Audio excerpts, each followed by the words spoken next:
तारीख की घड़ियां कभी रुकती नहीं, मगर कुछ नाम होते हैं जो वक्त के पन्नों पर छाप बन जाते हैं। आज हम बात करेंगे एक ऐसे शख्स की जिसे कुछ लोग हिंदुस्तान की मौत, कुछ तारीख का लुटेरा और कुछ इस्लाम का चैंपियन कहते हैं, मगर हकीकत सिर्फ तारीख बताती है। नाम था सुल्तान महमूद गजनवी। सुल्तान महमूद गजनवी 971 सीई में गजनी, आज का अफगानिस्तान में पैदा हुए। उनके वालिद का नाम था सबुक्तगिन, एक तुर्क सिपह सालार जो बाद में गजनी का हुक्मरान बना। महमूद ने अपने बाप के जिस्म से नहीं, उसकी रूह से तालीम ली। उनका अकीदा था, अगर तकदीर को बदलना है तो तलवार उठाओ, और अगर नाम को अमर करना है तो इल्म और ईमान का परचम लहराना होगा। अब सवाल उठता है, सुल्तान ने हिंदुस्तान पर इतने हमले क्यों किए? पहला, सुल्तान खुद को गाजी समझते थे, इस्लाम का सिपाही जो बुत शिकनी के लिए उठता है। उनका ख्वाब था कि बुत परस्ती के मरकज जैसे सोमनाथ मंदिर को मिटा दिया जाए और इस्लाम का परचम लहराया जाए। दूसरा, पॉलिटिकल ताकत। हिंदुस्तान उस वक्त टुकड़ों में बटा हुआ था। हिंदू शाहीज, राजा जयपाल, राजा आनंदपाल और दूसरे छोटे रजवाड़े एक दूसरे के दुश्मन थे। ये सुल्तान के लिए परफेक्ट मौका था एक बड़ी फौज के साथ आकर एक एक को तोड़ देना। तीसरा, इकोनॉमिक लूट।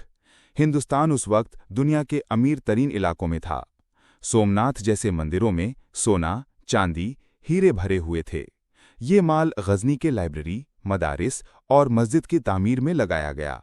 चौथा, इल्मी व फिक्री गर्ज। सुल्तान ने अपने साथ अल बिरूनी जैसे इल्म के जवाहर भी लाए ताकि हिंदुस्तान का कल्चर, ज्योग्राफी और इल्म रिकॉर्ड हो सके। सुल्तान का मकसद सिर्फ फतह नहीं था, वो अपने नाम को इतिहास में लिखना चाहता था, तलवार से नहीं, निज़ाम से, इल्म से, दीन से। सुल्तान की शख्सियत एक दीनदार मगर सियासतदान भी, सख्त लेकिन इंसाफ पसंद, जंगजू लेकिन तालीम का हामी। उनका फेवरेट टाइटल था यमीनुद्दौला व अमीनुल मिल्ला, यानी दीन का मददगार और मिल्लत का अमीन।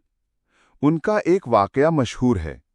जब उनसे कहा गया कि इतने जंगों के बाद आप कब सुकून में आएंगे, तो उन्होंने कहा, सुकून उस दिन आएगा जब बुतखाने गिरते नजर आएं और इल्म की रोशनी हर सू चमकती हो। इसके लिए सुल्तान ने हिंदुस्तान पर 17 हमले किए और उनमें से पहला हमला था 1000 ईस्वी में पेशावर, राजा जयपाल पर। जंग का बिगुल बज चुका था।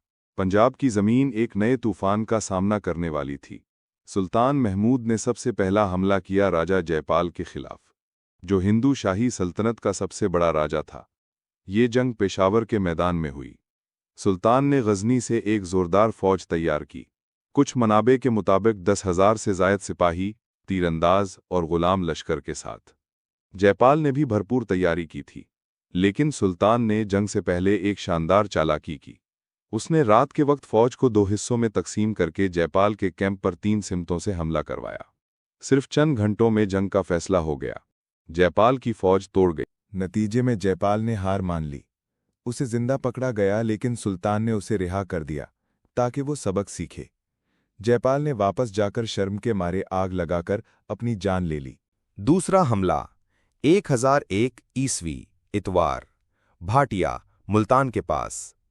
इस दफा सुल्तान का निशाना था भाटिया, जहां एक मजबूत इस्माइली हुक्मरान ने बगावत का ऐलान किया था। मुल्तान के इस इलाके में इस्माइली अकीदे के लोग मकामी मुसलमानों पर जुल्म कर रहे थे। सुल्तान ने जंग का प्लान बहुत तेजी और हिकमत से बनाया। पहले काजी से मशवरा किया, फिर अपने सिपाह सलार अल्पतगिन के साथ रात के वक्त निकल गया। फजर से पहले उनका लश्कर शहर के बाहर था। नतीजे में भाटिया की फौज ने मुकाबला किया, लेकिन तोड़ दी गई। शहर फतेह हुआ। अहम इस्माइली लीडर्स को गिरफ्तार किया गया। तीसरा हमला 1004 सीई पीर का दिन, मुल्तान में इस्माइली हुक्मरान दाऊद के खिलाफ। मुल्तान में दोबारा इस्माइली फातिमी असर बढ़ गया था। दाऊद नाम का इस्माइली लीडर ने बगावत का ऐलान कर दिया। सुल्तान ने इस दफ़ा मुल्तान को एक इकोनॉमिक और दीनी खतरा समझा। सुल्तान ने मुल्तान का 6 हफ्ते का मुहासरा किया। लश्कर ने सिटी वॉल्स के नीचे सुरंगें भी खोदीं। आखिरकार सिटी फतह कर लिया गया। नतीजा में मुल्तान गजनवी रूल में आया, दाऊद को कैद करके गजनी भेज दिया गया, इस्माइली दावत की तकरीर पर पाबंदी लगा दी गई। चौथा हमला 1005 ईस्वी इतवार का दिन। भेरा, नॉर्दर्न पंजाब। सुल्तान महमूद ने इस बार भेरा पर चौथा हमला किया। ये इलाका अब के नॉर्दर्न पंजाब में आता है। भेरा उस वक्त हिंदू शाही सल्तनत का आखिरी मजबूत किला था। सुल्तान ने जंग से पहले मुकम्मल इंतजाम किया। फौज ने जंग से पहले रात दिन सफ़र किया और चंद दिन के मुहासरे के बाद शहर के दरवाजे तोड़ दिए गए। इस बार नतीजा, भेरा फतेह हुआ। कई हिंदू सरदारों ने इस्लाम कबूल किया। इलाके में मसाजिद और कानूनी निज़ाम का आगाज़ हुआ। पांचवा हमला 1006 ईस्वी जुम्मा का दिन। टोचरिस्तान, काबुली इलाके का बागी गवर्नर। टोचरिस्तान गजनी के नॉर्थ वेस्ट में एक अलाहिदगी पसंद इलाका था।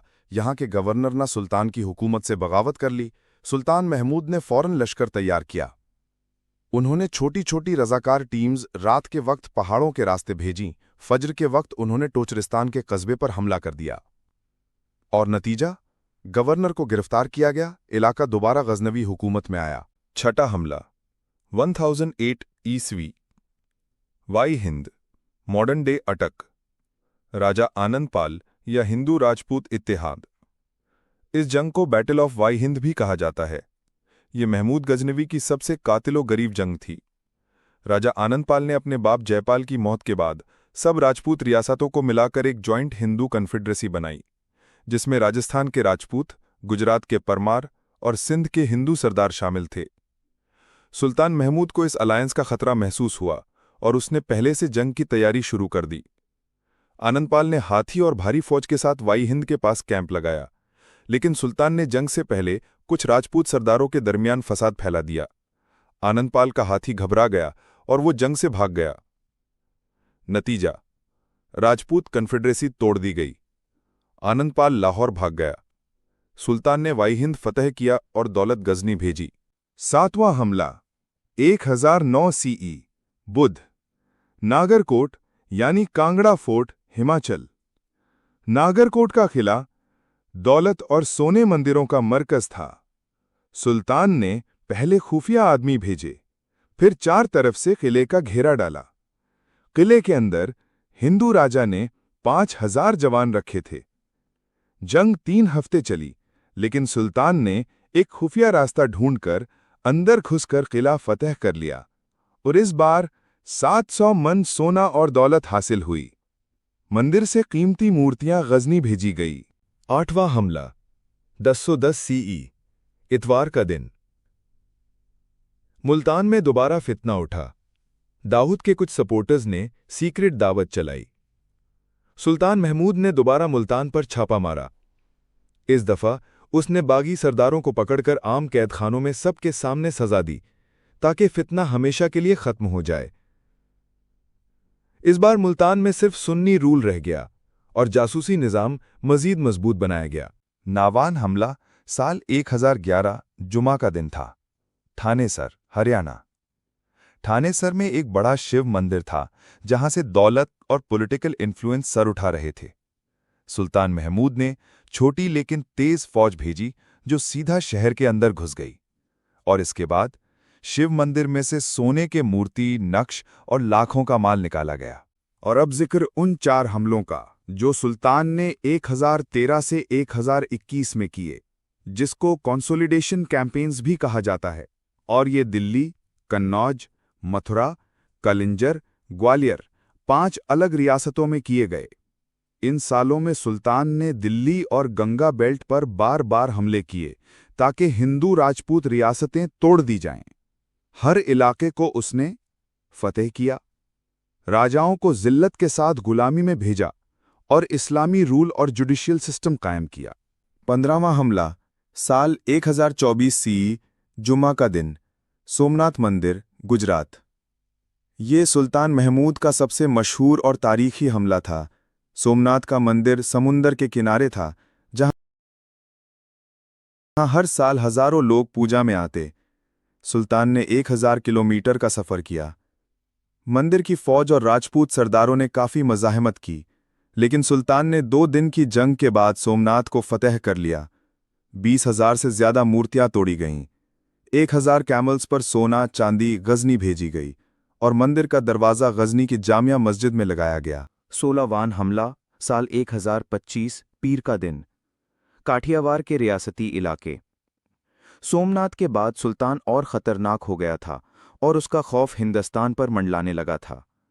अब सुल्तान ने गुजरात को निशाने पर रखा और उसने गुजरात पर हमले किए। उसका मकसद था हिंदुओं की मौइशत को कमज़ोर किया जाए, जिसके लिए उसने हिंदू ट्रेड रूट्स पर अटैक्स किए। और फिर सुल्तान ने 3 छोटे रियासतें फतेह की और कोस्टल मुस्लिम गैरिसन 17वां और आखिरी हमला साल 1026 जुम्मे का दिन, मारवाड़ राजस्थान। ये सुल्तान की आखिरी जंग थी। मारवाड़ के हिंदू सरदारों को सोमनाथ मंदिर का बड़ा दुख था और अब वो इसका बदला लेना चाहते थे, जिसके लिए उन्होंने एक छोटी इत्तेहाद बनाई। सुल्तान ने एक आखिरी बार इन पर हमला किया। सुल्तान को इसमें भी फतेह मिली और इस जंग के बाद किसी नए हमले का ऐलान नहीं किया। और इस बार नतीजा, राजपूत इत्तेहाद तोड़ दिया गया। लेकिन इसके बाद सुल्तान की तबीयत बिगड़ने लगी और जंग अब उसकी तरजीह नहीं थी। उसने सारी कैंपेन रोक दी और गजनी वापस चला गया। 1030 में 59 साल की उम्र में सुल्तान महमूद गजनवी का टीबी की बीमारी से इंतकाल हो गया और मुसलमानों को एक बड़ा सदमा मिला। और फिर गजनी के आसमान तले एक खामोशी छा गई।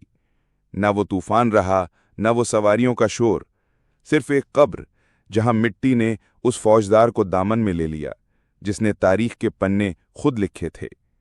गजनी का सुल्तान, जो कभी हिंदुस्तान के किलों को तोड़कर दौलत और दावत का सफर लाई कर गया, आज उसके मकबरे के आसपास सिर्फ हवा का लहजा सुनाई देता है। उसकी आंखों ने वो सब देखा जो ताज और तख्त के लिए लोग सदियों में नहीं देख सकते, और आज उसका मकबरा सिर्फ यादों का किला बन चुका है। रहे न रहे हम महफिल ये रहेगी सदा, कर गए जो कुछ हम वो लिखा गया फलक पर। मजीद वीडियोस के लिए चैनल को लाइक, सब्सक्राइब और शेयर करें।